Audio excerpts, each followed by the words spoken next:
Welcome back to another Answers in First Enoch, part 21. We are moving into the story of the Watchers, the fallen angels, and their offspring. This is awesome. I don't know that any book covers it better, although Jubilees does a great job with it too. Really, Genesis does, but the meaning has been obscured by modern scholarship in, well, just utter ignorance. Many do not realize the gravity of this monumental event. There is none other like it until the very end times in Revelation 12, really. Notice the Bible never records a war in heaven until that point. It hasn't happened yet. And the Watchers didn't war in heaven. They made an oath to sin, but they never started a war there. Didn't happen. Never. Not one account ever says so. There's nothing in the Bible that mentions a war in heaven until Revelation 12 in the end times. And if you don't believe that, well, read John, because the very first sentences he makes it clear that this book is for future events. There's no time warping. You don't go backwards. It's future. Now, that is an event that hasn't happened yet, and that's just fact.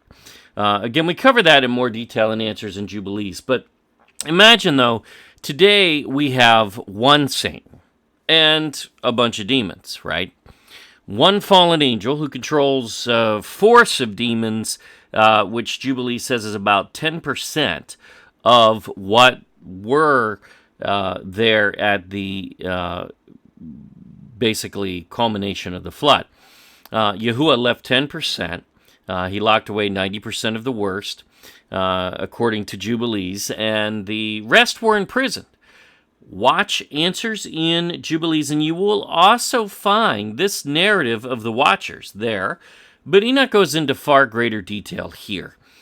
He also happens to be an eyewitness, not just hearing of events, but he personally met the Watchers. Yes, actually went to Yahuwah on their behalf and returned with scathing rebuke. I mean, can you imagine a prophet so bold that he could stand in front of 200 very powerful angels, staring them down and rebuking them face to face?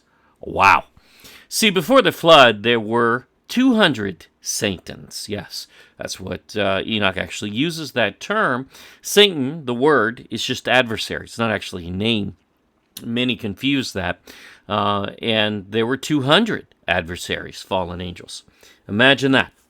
And we are supposed to ignore what Enoch wrote and take the word of some scholar who can't even stand up to their own paradigm and, think for themselves, and frankly, it seems, even be able to read and comprehend. Incredible. No thank you. And they are the ones who tell us to throw out Enoch's words, right? Well, we will not, and much is to be learned from Enoch indeed. So let's open up this topic of the fall of the Watcher fallen angels. Why did they do it? How did it happen? Where did it happen? Oh, that's good too. What happens to them as a result? Let's get started. This is good. Open your book of 1 Enoch to chapter 6, starting in verse 1. And it came to pass, when the children of men had multiplied, that in those days were born unto them beautiful and comely daughters. Does that language sound familiar? Yeah, you will see. Don't worry, we're going to Genesis next.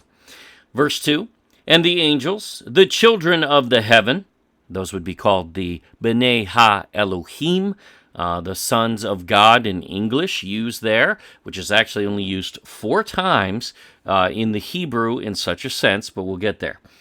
Saw and lusted after them, the beautiful and comely daughters of men.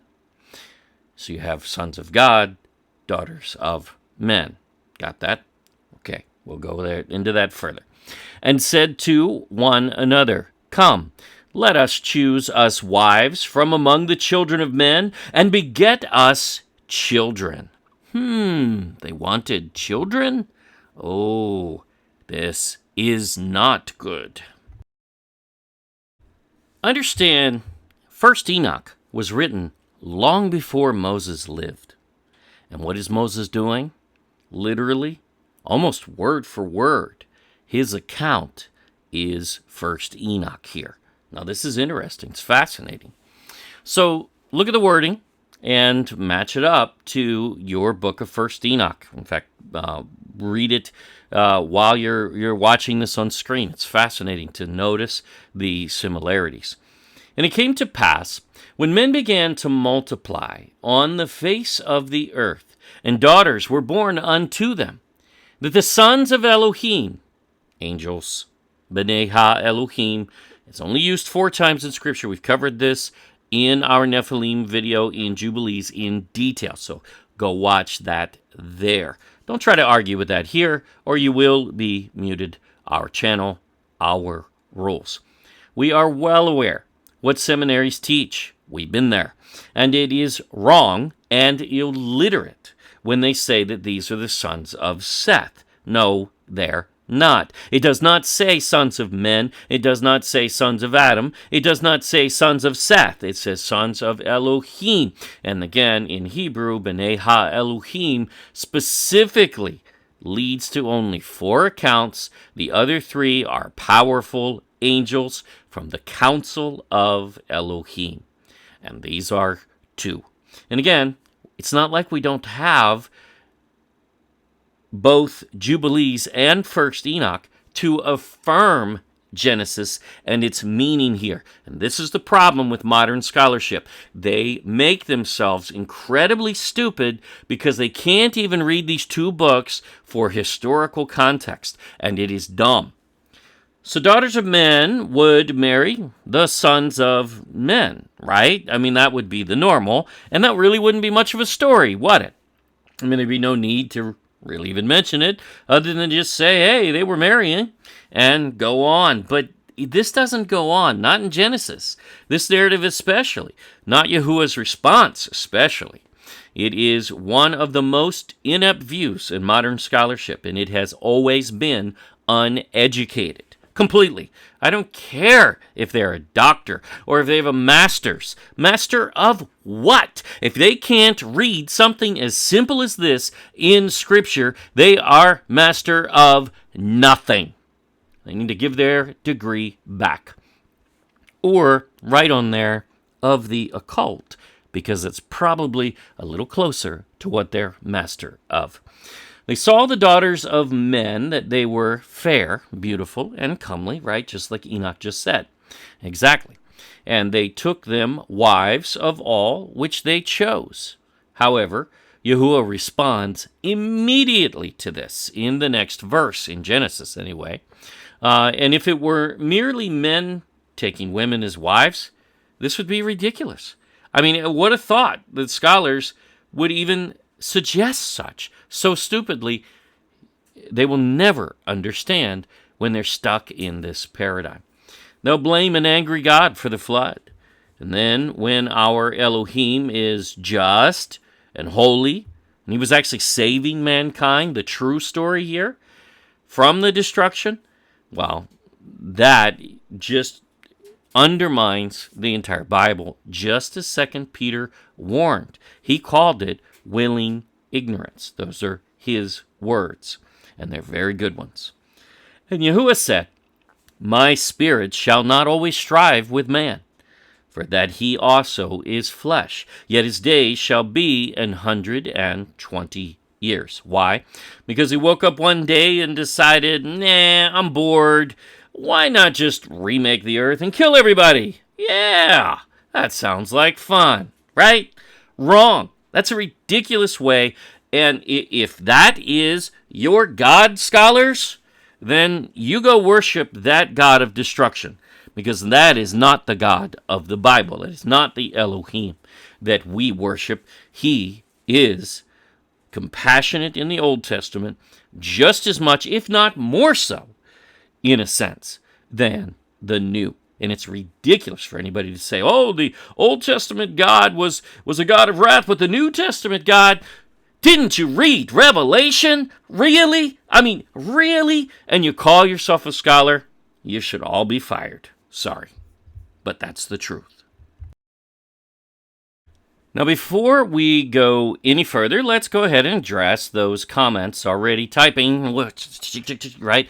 That angels can't have children, right? Wrong. That's not true.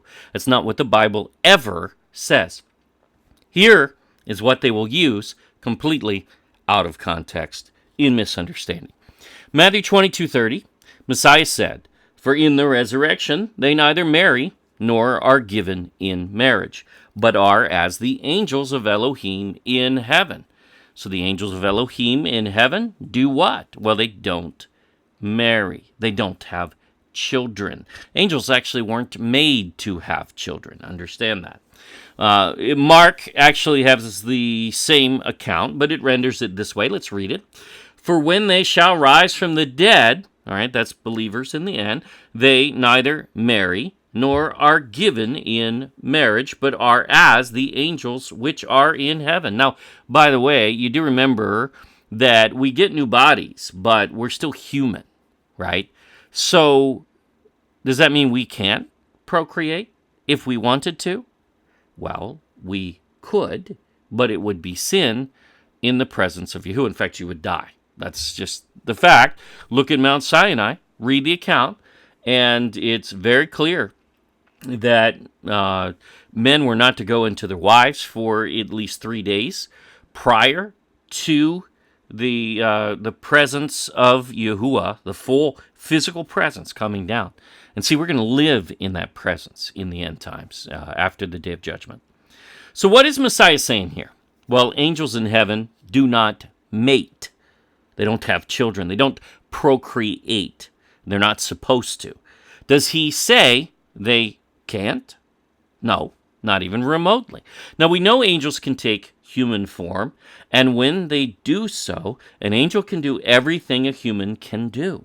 And they can, in our form, as they do many things in Scripture, they can eat, they can do whatever they want, basically, as far as that man can do.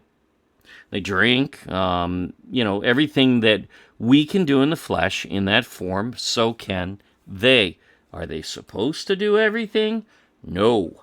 See, that should be no surprise to any scholar, especially since Genesis says angels had children. Period. That's what Genesis says. Read it again. Genesis says. You don't even need Enoch for that. You don't even need Jubilees for that. It's there in Genesis, and that's repeated in the New Testament. We'll cover those real quick, too. Now, they can try to argue with Enoch all they want, but see, they have to deal with Genesis, and they can't get past that.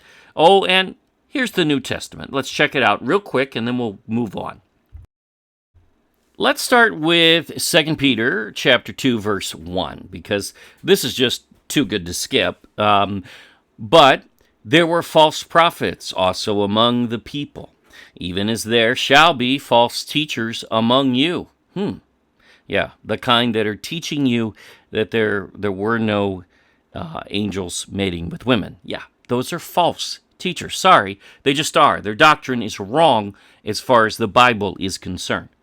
Who privily shall bring in damnable heresies.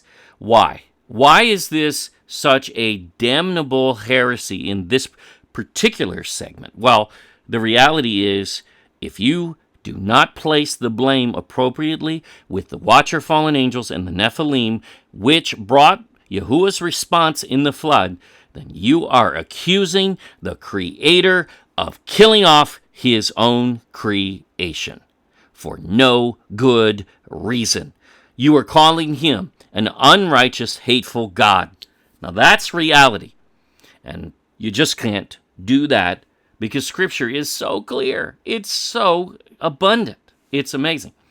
So that would be another gospel that the apostles, especially Paul, never preached, really. That is the foundation of the modern church, by the way. They do not teach the Bible. They teach their doctrines of men far too often. Even denying the Lord, they're talking about Yahushua here in the New Testament, that brought them. Remember, we are his bride, redeemed. He paid with a price, right? So his blood. So this is, the language is so clear here. And bring upon themselves swift destruction.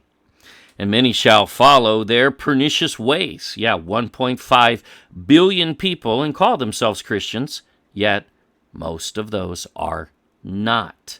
They're not believers. They can call themselves Christians. They can call themselves whatever they want. The Bible doesn't actually use the term to refer to followers of Yahushua, not adequately. It's only there like 4 times, and it is there very negatively 3 of the 4, and the last one really is just Paul in front of Herod using a term that he would understand. So it is not what the early believers called themselves. The term Christian is not Bible. By reason of whom the way of truth shall be evil spoken of, and through covetousness shall they with feigned words make merchandise of you. Now that's what we are to the modern church system, folks. Merchandise, most of them. Just as we are to governments, we represent money, taxes, service, right? It's all take, and they give us back a watered-down gospel leading the lambs to slaughter. That's what we get back. No, thank you. Whose judgment now of a long time lingereth not, and their damnation slumbereth not. Verse 4, for if God spared not the angels that sinned. What angels? What's Peter talking about here? I mean, does he know? Does he know what he's talking about? Of course he does. But cast them down to hell and delivered them into chains of darkness to be reserved unto judgment. What angels? What is Peter talking about? Well, he's very specifically quoting 1st Enoch, in fact, and he means these angels that we're covering right here in this video, the watchers, the ones who defiled themselves with women, procreating an evil offspring that would spawn the origin of demons. Wow.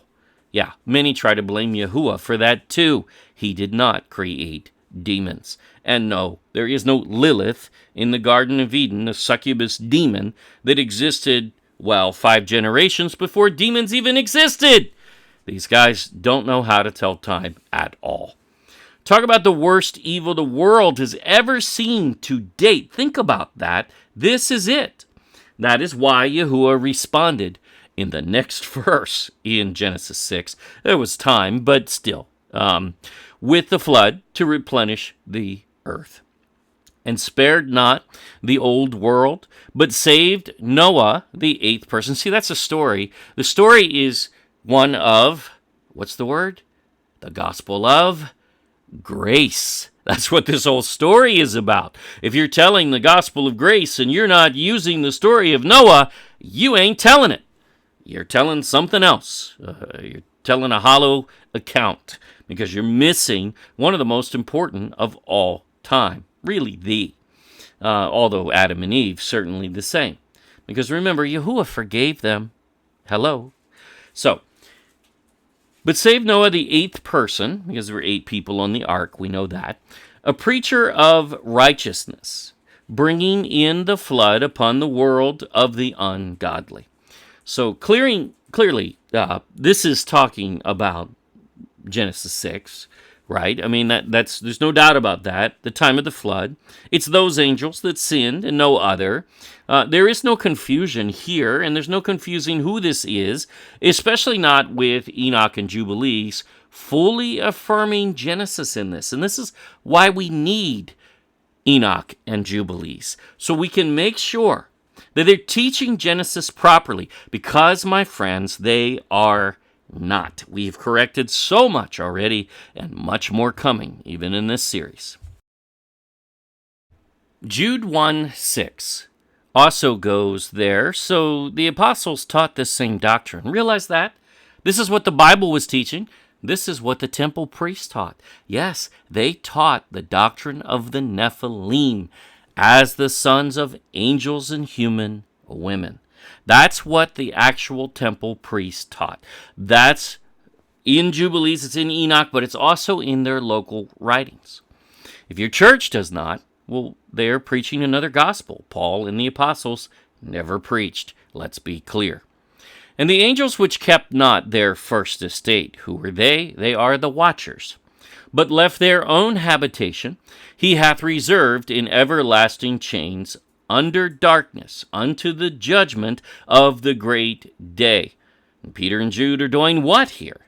They're directly quoting First Enoch here, even in language, and that can't be debated, especially not Jude here.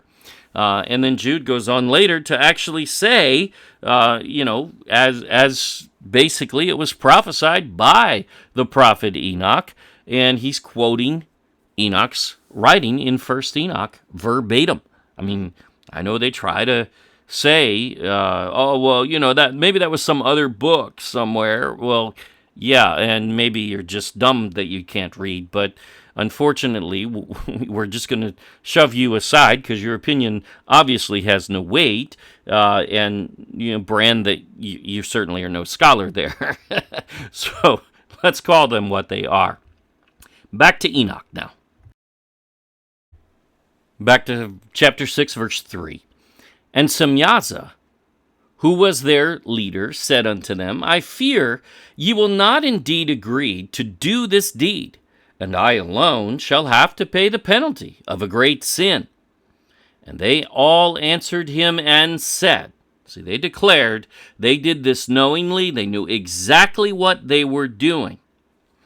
Let us all swear an oath, and all bind ourselves by mutual imprecations not to abandon this plan, but to do this thing. They were all in. Understand, folks, this was not an arbitrary sin. They didn't accidentally bump into a woman and, oops, she got pregnant. They set in their heart to do evil, and, well, they knew it was evil. They well knew they were angels. The result, they brought the worst evil into the world, and we're still dealing with this today. They took an oath, they bound themselves on this course of destruction. Angels did that. Did they understand just how serious this was going to be? Perhaps not, in that they probably didn't know that their offspring were going to become inherently evil and demons. They probably didn't realize that. Give them a little credit that maybe if they would have known that, they wouldn't have done it, perhaps. However, there's no forgiveness for angels. Realize that. The Bible never sets such a path that we found. This is very serious, and thus Yahuwah's serious response, his reaction almost immediately. That's very, very serious. Verse 5, Then swear they all together and bound themselves by mutual imprecations upon it. And they were in all 200 who descended, when? In the days of Jared. Who's Jared? Jared is the 5th generation from Adam, folks. Anybody that tries to tell you that there were Nephilim before 5 generations from Adam is not following Scripture. They don't understand timelines. That's just fact. Especially Cain, being the seed of Satan. We deal with that in Answers in Jubilees. Watch our 2 videos on the serpent seed. Was Cain the serpent seed, I believe? They're called, but they're right there. Just watch those, and you can try to debate over there. Good luck with that. You will not succeed because Scripture is so clear. Even Genesis tells you that that is just nonsensical. On the summit of, so where were they? Mount Hermon. Well, that's in Israel. Understand? So before the flood, Israel was what? Not a blessed land. It was a defiled land. And they called it Mount Hermon, they named it, got that, because they had sworn and bound themselves by mutual imprecations upon it. There you go. So Enoch tells us this word Hermon is not so good. Bible dictionaries try to redeem the word, claiming it is a sanctuary. Really? Well, yeah, I guess they probably did say it was their sanctuary of their oath to commit evil. Nice sanctuary. Might as well call it the Temple of Set. The satanic temple, right? The Watcher fallen angels and the Nephilim, it was their sanctuary. That's not so great. The high mountains like this, especially in Samaria, were places of pagan worship. That's where they built their temples and their altars. They did it on top of the mountains in that area, especially Mount Hermon. So they continued these practices even after the flood. And understand the Samaritans were also evil, and they had Nephilim bloodlines within. Yes, it was a sacred mountain to the pagans, not a sacred mountain to Yahuwah. Yahuwah has 3 holy mountains on all of earth. He names them: Mount Zion, Mount Sinai, and the Mount of the East, which is in the Garden of Eden. That's it. He doesn't have any others. He doesn't change any others, and nothing else qualifies, nor can it. Now, Mount Hermon, and this is just a few scriptures, but there's actually tons on Mount Hermon, which located very specifically many times in the Bible. So there's really no question what mountain this refers to. Let's look at it on a map. You can see Mount Hermon in the very north of what was Israel. Today, it's a border, but back then, Damascus was actually part of the northern kingdom, further north. We call that Syria today, which you see right there on the map. This is all the way north. I mean, north of the Sea of Galilee, even, way up there. So before the flood, Mount Hermon and Israel were a defiled land. Noah never lived there. Shem never lived there. We covered that in detail in Answers in Jubilees, which has such geography and places them, tells us where they built their first cities, tell us where the ark landed. All of those things are right there, and they're so perfectly clear. You can't really mess it up. Those scholars do because they just ignore it.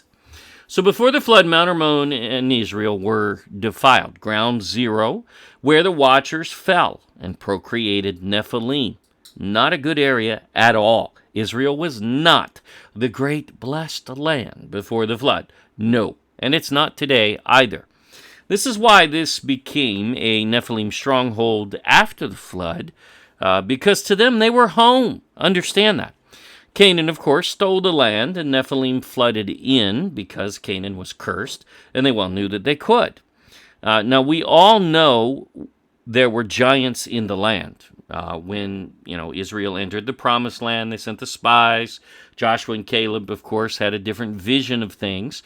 But the reality was the giants were so tall that the men said they were as grasshoppers in their sight. Now, certainly, they may have been embellishing some, but only some. These were very large giants, was the point. But then many forget how giants came about. And this is the story of how that happened, and it's from Genesis as well. So it's not just an Enoch strange doctrine. This is the doctrine of the Bible, always has been.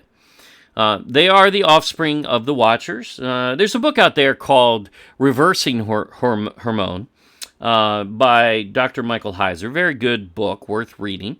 Basically, in the Transfiguration, when Yahusha, basically was transfigured, and you saw his glorified self in a sense, his anointed self, which may have taken place on Mount Hermon. He may be right about that. He may actually be wrong about that as well. Now, bear in mind, it wasn't the ascension. That's not where Yahusha ascended. The Bible's clear. That took place in Bethany, or near Bethany, which is nowhere near there, so he wasn't there. But this is when Yahushua went up to the mountain, and Moses and Elijah appeared with him. His face shone in anointing, and Yahuwah's presence came down in a cloud, and he declared, "This is my beloved son." Right? We all remember the passage. Basically, only 3 of the apostles were with him in the account. Notice, not even all 12. It really only takes a few people, though, to make a difference in Yahushua's paradigm. Understand that. Don't ever let anything or anyone discourage you. Anyway, though it's a nice idea, no one knows, and the Bible is not specific, this event even occurred on Mount Hermon, for one, and it doesn't really matter which mountain. If it did, it would say it. It was in that area, and that mountain is not now made holy all of a sudden. As a result, especially since it was so important to the apostles that it was unnamed. So understand that. I understand that, Heiser wants to make it important. It sells books. But the apostles did not. That's just fact. It is not about the mountain. And no, there is not a portal there, likely. No evidence of that whatsoever. Some have suggested that. Angels came to earth without a portal. They didn't need one, and Yahushua did not ascend there. That was in the area of Bethany. He walked there, but he ascended in Bethany, nowhere near that area, according to Luke. So that doesn't work either. So it doesn't need to be a portal to heaven. The whole account was really, Elijah coming from, and we're going to cover where Elijah is, but he is within the earth, alive. And then you have Moses being brought up from the dead. His spirit was awakened for that specific purpose, and likely he remained awake. Was likely sent back to the chamber, Abraham's bosom, and remained awake until Messiah's, coming there, his death, and the days that he was there preaching to those spirits. Yahuwah came down, but again, he doesn't need a portal. There is no significance to Mount Hermon, really. It's not a holy mountain, period. It was defiled before the flood and replenished in the flood, as all things were. Understand that. So even Atlantis, they don't get credit for any of it. The earth was taken back. Yahuwah replenished it all. It was defiled again by Nephilim after the flood, though, and the land stolen by Canaan, but it was given to the nation of Israel and blessed then, and it was blessed in that sense. However, it was then defiled again by the Samaritans, who did not settle for just defiling only the north, but also came down and attacked the temple, hijacked the priesthood and temple from there as well. Because that's what they do, and they continue to today. Mount Hermon remains defiled, as does the land of Israel today, as it is called in Revelation 11, spiritual Sodom and Egypt. That's fact. That's biblical fact. The harlot of Babylon operates from there. Watch our video on that in Answers in 2nd Esdras on Babylon the Great. Jerusalem will be the seat of power for the beast. We cover that there as well. Gog of Magog already controls that land today. Israel, he's already attacked it. He attacked it in 1918. Watch our Lost Tribes series, specifically Gog of Magog, 3 videos that we did on that account in Ezekiel 38 and 39. Mount Hermon has not been redeemed nor reversed. It hasn't happened, and it doesn't need to happen until the day of judgment. Yahushua will reverse it. He will. Don't worry. He did not at the Transfiguration. There's nothing in the passage that says that. It's just a stretch, and again, sells a lot of books probably, but it's false. And it is more Zionism trying to prop up modern Israel as a blessed land when it is not, according to Scripture. We either believe the Bible or we don't. Yahushua will purify it with eternal fire on the day of judgment and to make it and the rest of the earth new. That's the way that it works according to Scripture. And that's the only way it gets replenished. That's the only way. Get that.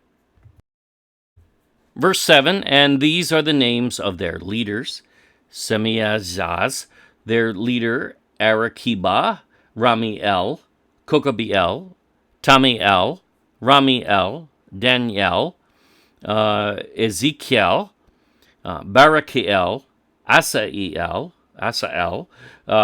Amoros, Batarel. Notice L on the name on the end of these names. L for Elohim. Not because they are Elohim, although they are heavenly beings. Elohim is a general term, but their names include a reference to Yahuwah in them, and that's why they have El in their name. So Batarel, Ananel, Zakael, Samsapiel, Satarel, Terel, Yamyael, and Sariel. And yes, probably pronounced some of those wrong, but you get the picture. These are their chiefs of tens. Now, just a little math. Notice Azazel is missing from this, although Semi-Azaz, maybe that's Semi-Yaza, and maybe that's Azazel, maybe they're one and the same, perhaps, though they are mentioned separately, and nothing says that they are. So, good chance he's missing, though, because there's 19 listed here. Remember, these are leaders of what? Tens. Okay, so that would only be 190, so there's one more leader, and that's probably Azazel. Which would make it 20 and make it an even 200 watcher fallen angels, exactly as it's just said as we read earlier.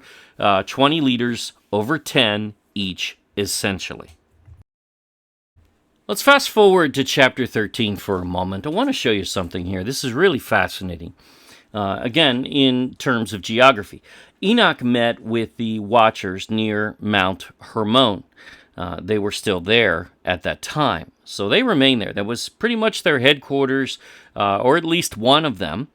Verse 7, and I went off and sat down at the waters of Dan, in the land of Dan, to the south of the west of Hermon. Now this is interesting. Of course, you look at that and you say, wait a minute, Dan is the son of Jacob, and he doesn't, come along until well after the flood.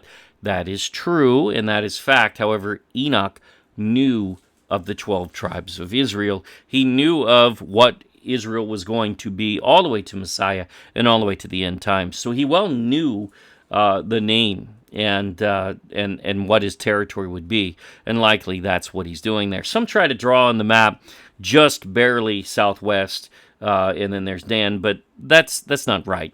It would be the territory of Dan. He says, I read their petition, the petition of the watchers, to Yahuwah.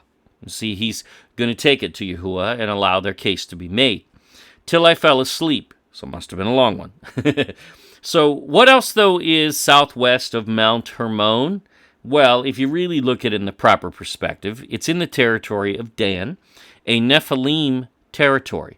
Dan abandoned his territory. He didn't want it. He didn't want his inheritance, and he was the one who introduced idols, and that's why, into Israel, and that's why he's not mentioned in Revelation. He's gone.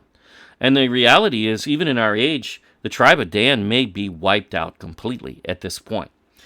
Some say Ephraim is missing, but understand Ephraim and Manasseh are the same family. They're both the sons of Joseph, and they're together, and you cannot have a return of the lost tribes without Ephraim. It can't happen. And Ephraim does have an inheritance. There's no way around that. He received the birthright to the land. So there's no removing him, but it's not an oversight. He's in Manasseh. He's with Manasseh in that passage. Got to be. This is where Modein is located, from where the Maccabees originated in their day when they came and conquered the temple and Judea, in 165 BC. And my friends, that is no coincidence. That is a Nephilim stronghold territory from before the flood. Think about that. Now let's just skip to verse 9, though, because there's something else that's fascinating here.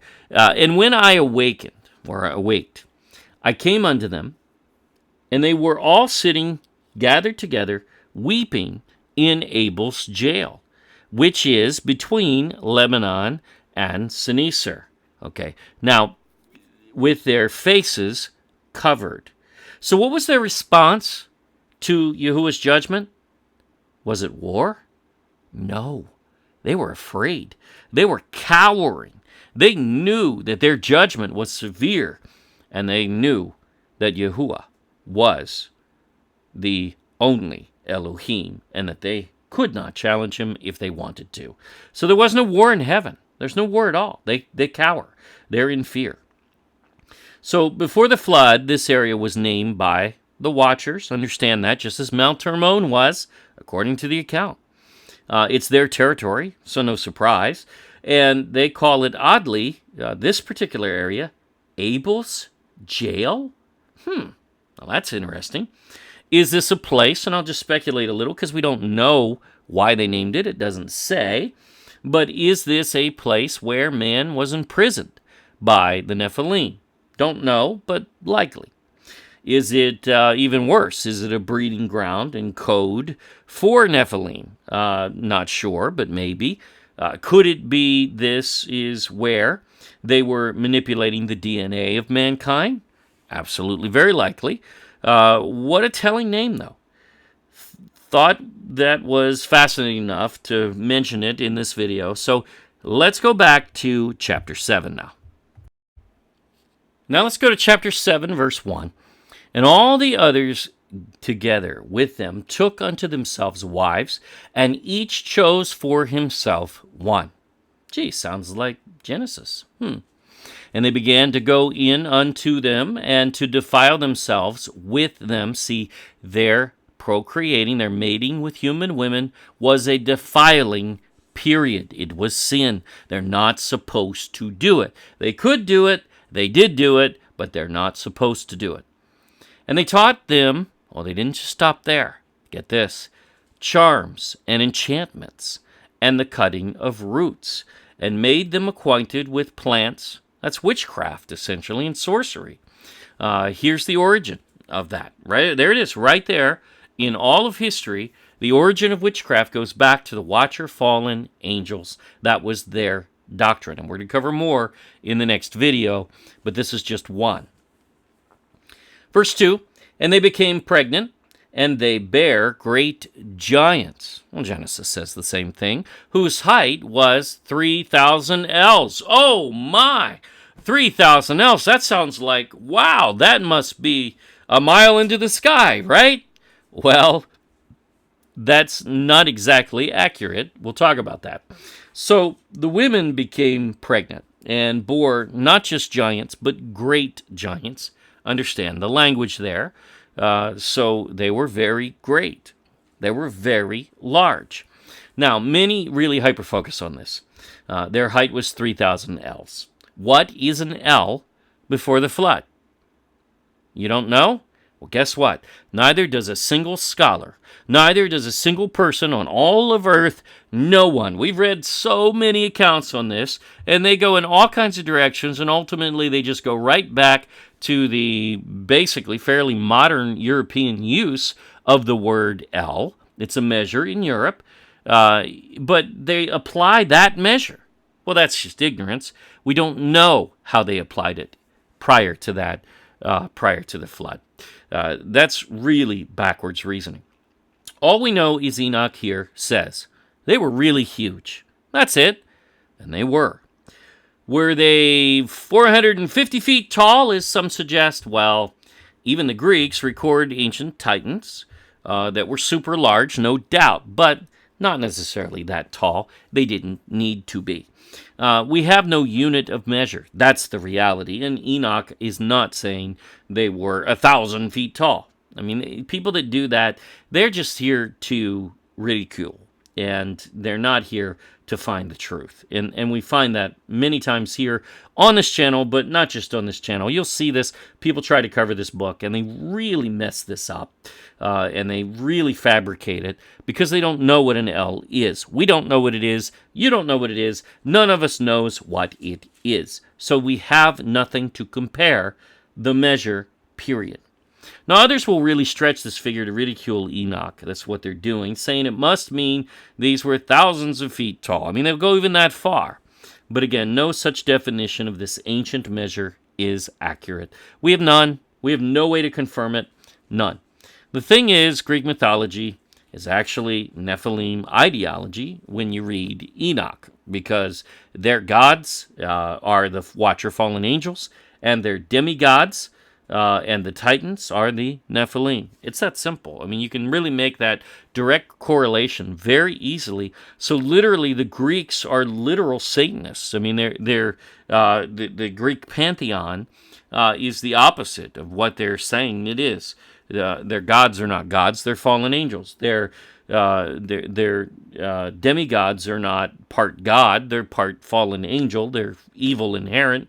Incarnate, and they're the origin of demons. So, no, not so great that they're worshiping them and creating idols such as their god Plautos, who is used as a child in idol form in 400 BC and worshipped back then 400 years before Messiah was born, and that's the same exact image on the Santo Niño doll that Magellan brought. It still sits in Cebu. You can go see it. You can see the pictures online, and you can look at the two, and you can, watch our Satan's Trick video in English or Tagalog, and we show you the pictures. You can see for yourself. But let's put that in textbooks, right? Because that's just wonderful stuff. Let's put the Satanism there and call it history, but not the Bible. Remove anything that has an association with the Bible paradigm. Who's teaching our kids then?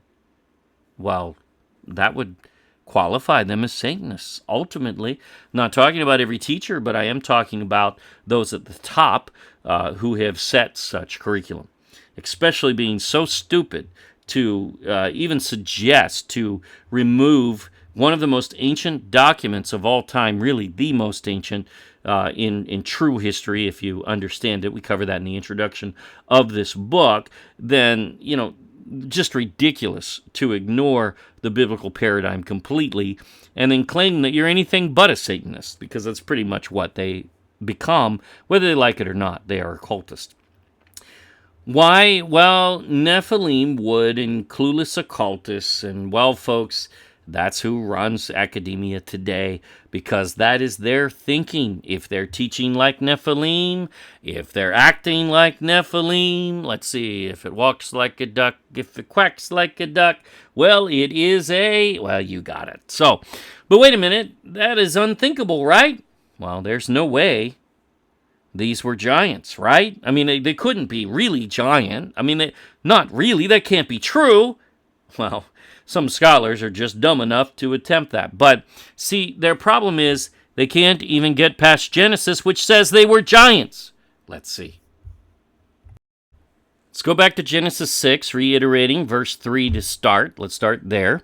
And Yahuwah said, My spirit shall not always strive with man, for that he also is flesh. Yet his day shall be 120 years. Now, in Answers in Jubilees, we head on cover that directly, and yes, it literally means that the lifespan of man will be limited to 120 years.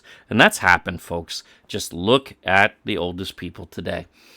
Why? Because of this event of incredible significance that some scholars and many seminarians try to downplay.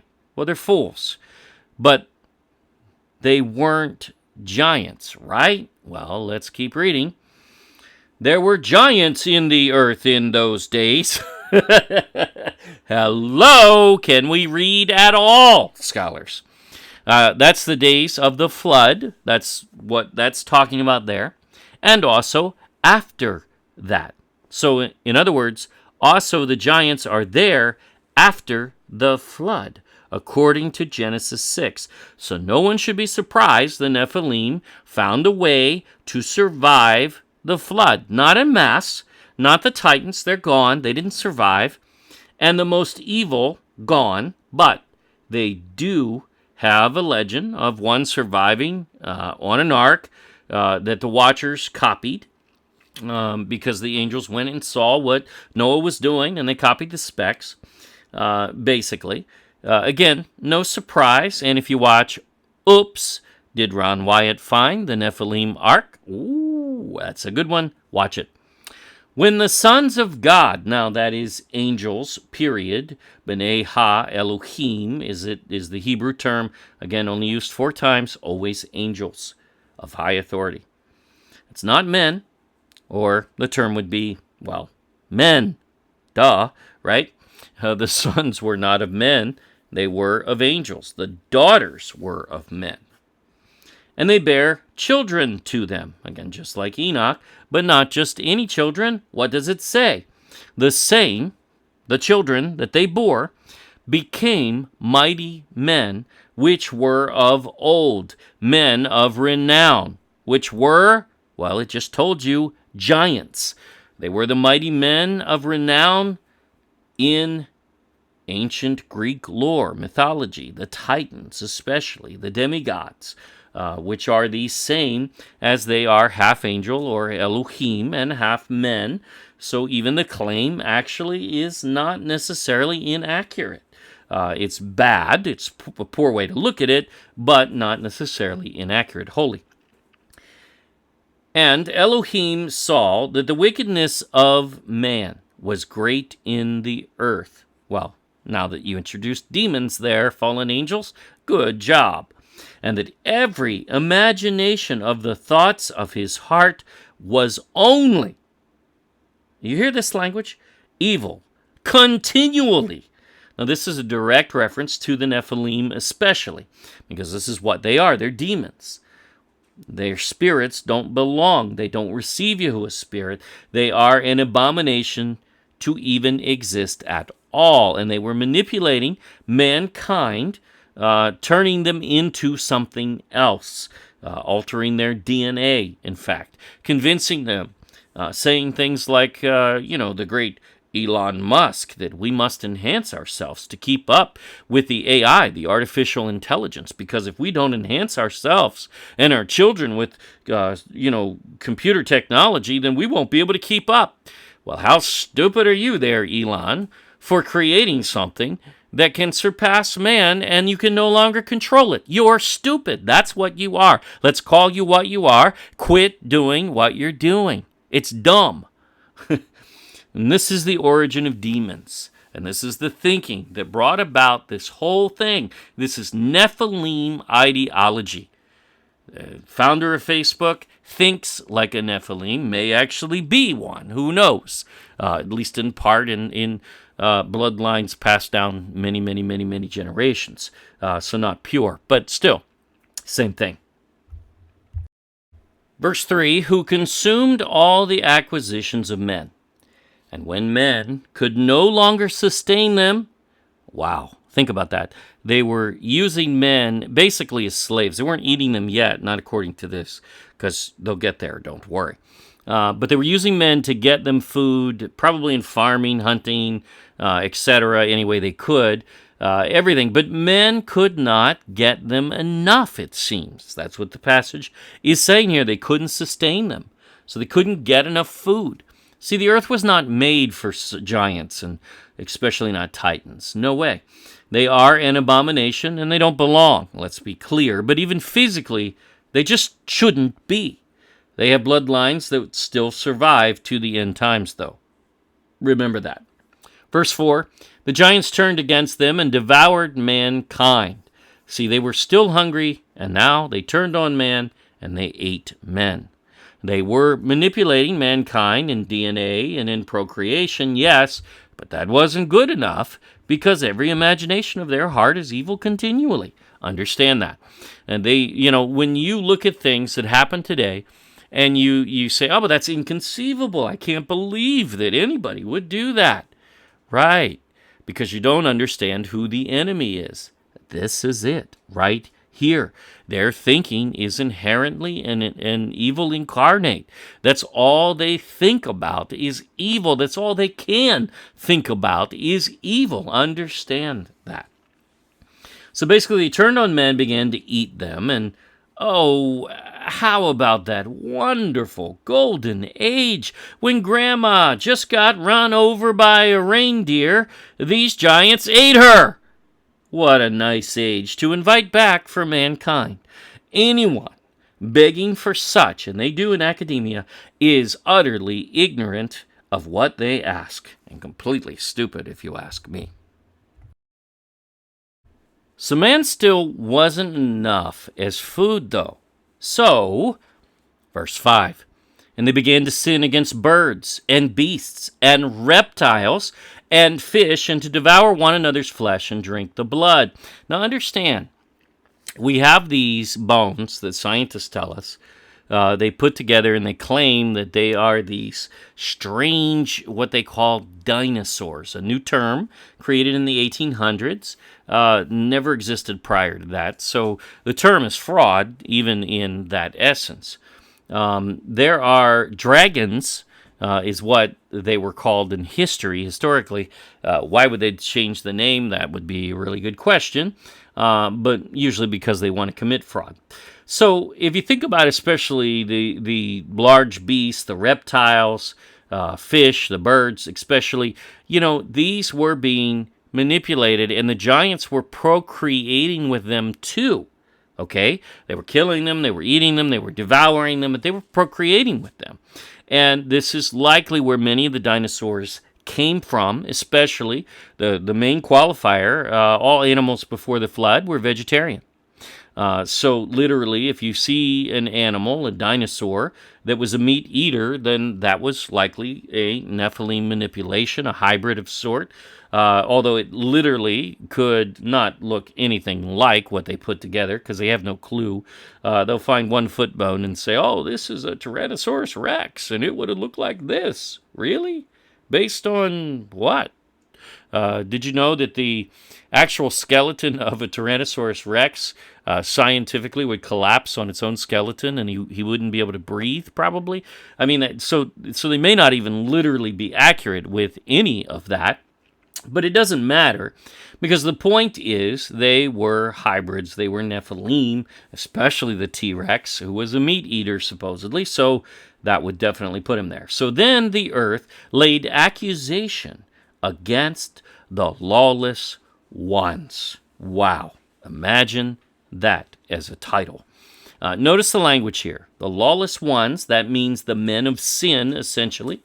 Or better yet, Jubilees calls them the sons of perdition. Yeah, those are an actual bunch. They're Nephilim.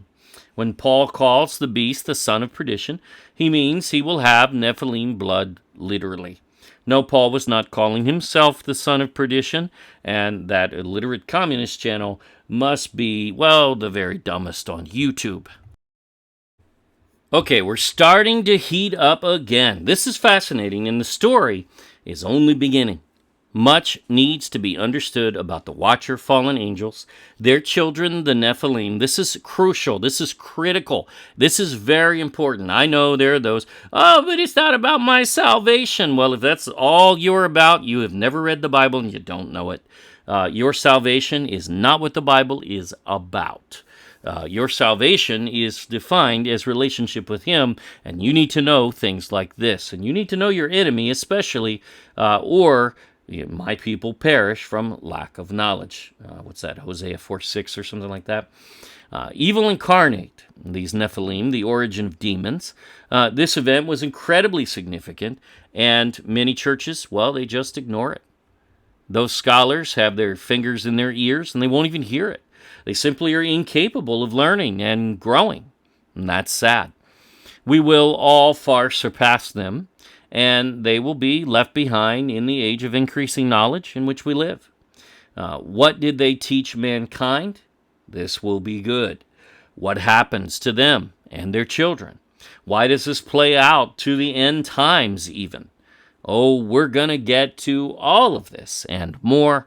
You know, this one, probably the largest topic that really led to our awakening, at least mine, but I'd say most in the group would agree with that for themselves. Understanding the flood was Yahuwah's response to this paramount evil makes far more sense than an angry Elohim who woke up angry one day deciding to kill people, which is utterly stupid for any scholar to ever propose.